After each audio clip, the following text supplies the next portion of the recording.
വൺമതിൽ ഇത് കണ്ടോ, ഒരു 5 കിലോമീറ്ററൊക്കെ കഴിഞ്ഞ് അടുത്ത റോഡ് നമുക്ക് അതായത് വേറൊരു പോക്കറ്റ് റോഡിൽ നിന്ന് കയറി വരാൻ പറ്റുള്ളൂ. അപ്പോൾ ഇവിടെ താമസിക്കുന്നവരുടെയൊക്കെ അവസ്ഥ എന്നാണെന്നറിയോ, ഇവർക്കൊക്കെ എങ്ങോട്ടെങ്കിലും പോകണമെന്നുണ്ടെങ്കിൽ ഈ റോഡൊന്ന് മുറിച്ച് കിടക്കണമെന്നുണ്ടെങ്കിൽ 5 കിലോമീറ്റർ കറങ്ങി വേണം വരാൻ.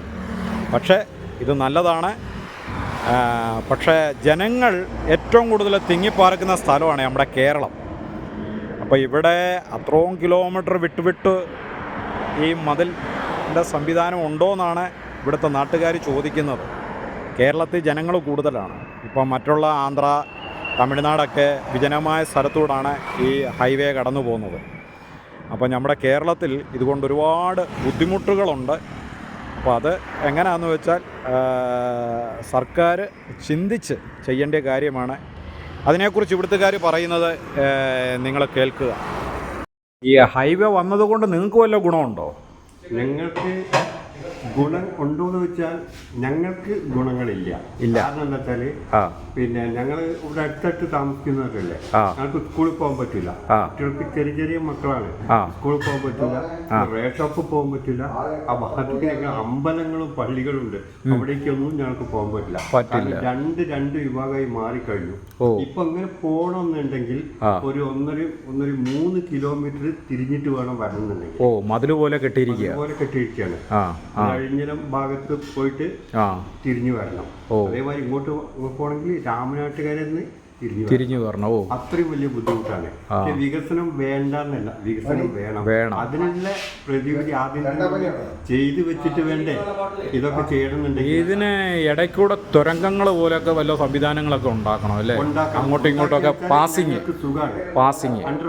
അണ്ടർ പാസിങ് ആണെങ്കിൽ ഞങ്ങൾക്കൊരു വിധം രക്ഷപ്പെടാം. കാരണം അങ്ങനെയാണ്, അത് വന്ന് നോക്കിയാലേ ഇവിടെ അറിയുള്ളൂ. അത് ശരി. അങ്ങനെയുള്ള ബുദ്ധിമുട്ടുകളും ഉണ്ട് അല്ലേ?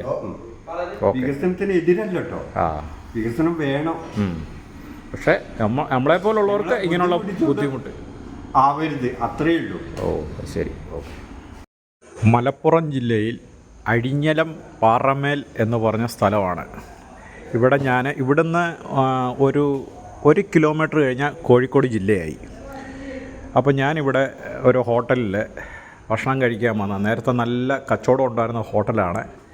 ഇപ്പോൾ ഹൈവേ വന്നു കഴിഞ്ഞപ്പോൾ ഇവർക്കൊക്കെ ഭയങ്കര ദുരിതമാണ്. എന്നാൽ ഹൈവേ കൊണ്ട് ഗുണവുമുണ്ട്. ഇപ്പോഴത്തെ അവസ്ഥ എങ്ങനെയാണ് ചേട്ടാ? ഇപ്പോഴത്തെ അവസ്ഥ എന്ന് പറഞ്ഞാൽ ഹൈവേയിലുള്ള സർവീസ് റോഡിൻ്റെ അടുത്തുള്ള എല്ലാ കടകളും മുടങ്ങി, എല്ലാം പോയി. മതില് പോലുള്ള കെട്ടായി അല്ലേ? നിങ്ങളെ മതിലിന് അപ്പുറത്തും ഇപ്പുറത്തുമായി. അപ്പുറത്തും രണ്ട് പ്രദേശത്തേക്കുള്ള ബന്ധങ്ങളെല്ലാം പരിമിതമായി. വളരെ കഷ്ടപ്പെട്ട് വേണം കുടുംബങ്ങളോടൊക്കെ പോകാൻ. അങ്ങനത്തെ ഒരു അവസ്ഥയിലായി. അപ്പൊ ഈ മതിലിന് അപ്പുറത്തും ഇപ്പുറത്തും ഉള്ളതിന് സ്ഥലത്തിനും വിലയില്ല. സ്ഥലത്തിന് വളരെ വില കുറവാണ്. പക്ഷെ ഇവിടെ ഭയങ്കര ഷോറൂമുകളും കാര്യങ്ങളും, ഭയങ്കര കാശുള്ളവനൊക്കെ ഭയങ്കര ഷോറൂമും കാര്യങ്ങളും ഒക്കെ വന്ന് നാടിന് ഭയങ്കര വികസനമായി. വലിയ ഷോറൂം, ലോറിന്റെ ഹൈടെക് വണ്ടിന്റെ എല്ലാ സംവിധാനങ്ങളും ഇവിടെ വന്നു. ഇത് ചെളുപ്പ് പിടിച്ച ഒരു സ്ഥലമായിരുന്നു പണ്ട് അല്ലേ? അല്ലേ? ചെള്ളയൊക്കെ പിടിച്ചു കിടന്ന ഒരു സ്ഥലമാണ്.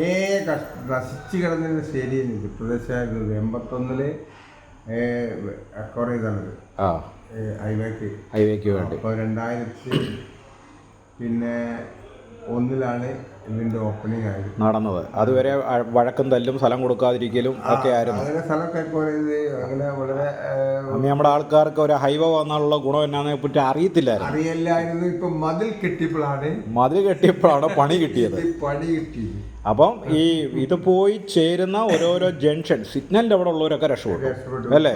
ഞങ്ങളിവിടെ എന്തിനു വേണ്ടി ഒരു അണ്ടർപാസിന് വേണ്ടിട്ട് ഞാനൊക്കെ അന്ന് ഈ കഴിഞ്ഞ വിഷുവിന് പട്ടിണി സമരത്തിൽ ചെയ്തിരുന്നു. പട്ടിണി സമരം ചെയ്തു.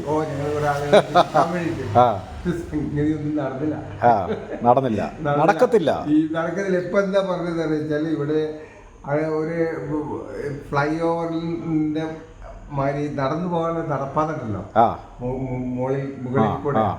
അതിന് വേണം ചെയ്തു തരാം. അതിന് സ്ഥലം കൊടുക്കണം, കമ്മിറ്റിക്കാർ കൊടുക്കണം. അതിന് നമ്മൾ കൊടുക്കണം. സ്ഥലം കൊടുക്കണം. ആരെന്താ സ്ഥലമിവിടെ. അപ്പോൾ കാശുള്ളവർക്ക് ഹൈവേ വന്നത് ഭയങ്കര ഗുണമാണ്. കാശില്ലാത്തവന് ഹൈവേ വന്നതുകൊണ്ട് വലിയ ഗുണമൊന്നുമില്ല, സാധാരണക്കാരൊക്കെ വളരെ വിഷമമാണ്. പക്ഷേ നമ്മുടെ നാടിന് ഉയർച്ചയാണ്. ഇങ്ങനത്തെ വലിയ വലിയ വ്യവസായങ്ങളൊക്കെ വന്ന് നാടിന്റെ മുഖച്ഛായ തന്നെ മാറി അല്ലേ. ഇനിയിപ്പോ നമ്മൾ ഇച്ചിരി പട്ടിണി കിടന്നാലും കുഴപ്പമില്ല, നാട് നന്നാകും അല്ലേ. പരാജയപ്പെട്ടൊരു സ്ഥലം അതിന് വലിയൊരു വികസനം വന്നു.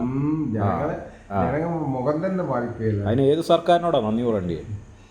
ഇപ്പൊ അത് കാലഘട്ടത്തിന്റെ സർക്കാരുകളുണ്ടല്ലോ, ഓരോ കാലഘട്ടത്തിന്റെ ഇതിപ്പോ ഇത് കൊണ്ടുവന്ന സർക്കാരിന്, ആദ്യം ഭൂമി എടുക്കാമെന്ന് പറഞ്ഞ സർക്കാരിന്, ഇപ്പൊ ഈ കാശ് മുടക്കിയ സർക്കാർ, എല്ലാവർക്കും ഇതിന് തുല്യ പങ്കുണ്ട്.